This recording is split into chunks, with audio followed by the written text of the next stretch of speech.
اتعلم من كل حاجة أحسن حاجة. عزيزي الكاتب، خليني أقولك تتعلم إيه من الأفلام، المسلسلات والأنمي. بالنسبة للأفلام فأحسن حاجة تتعلمها منها هو الحوار في الأفلام، ولأن الفيلم بيكون آخره ساعتين،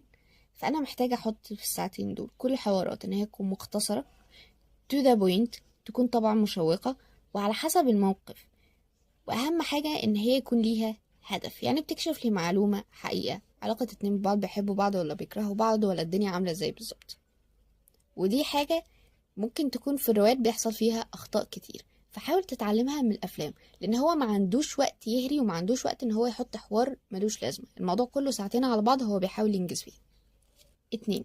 المسلسلات من احسن الحاجات اللي انت ممكن تتعلمها فيها، هي بتكون الحبكة وتنوع الشخصيات. الحبكة، وقصدي بيها الحبكة الرئيسية والفرعية،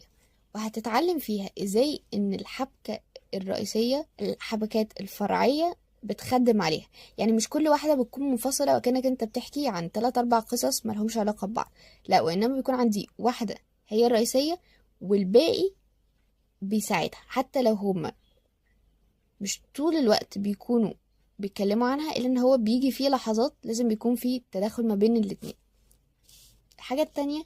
هي تنوع الشخصيات، ودي قصة كبيرة قوي ممكن اكلمك عنها في فيديو تاني منفصل كمان لوحده. بس الحبكة هتلاحظ ان هي بتكون قوية، لازم يكون فيها ماضي كويس، يعني النتيجة لازم يكون ليها سبب، واكيد هتشوف بلوت تويست كتير. بالنسبة بقى لتنوع الشخصيات، فانت هتشوف ان هو صفات الشخصيات بتكون مختلفة عن بعض، شكلهم مختلف، اعمارهم مختلفة، يعني ممكن يكون في مثلا جد وحفيده تكون هما دول ابطال الرواية بتاعتك او ابطال المسلسل بتاعك، ان مثلا ممكن يكون البطل بتاع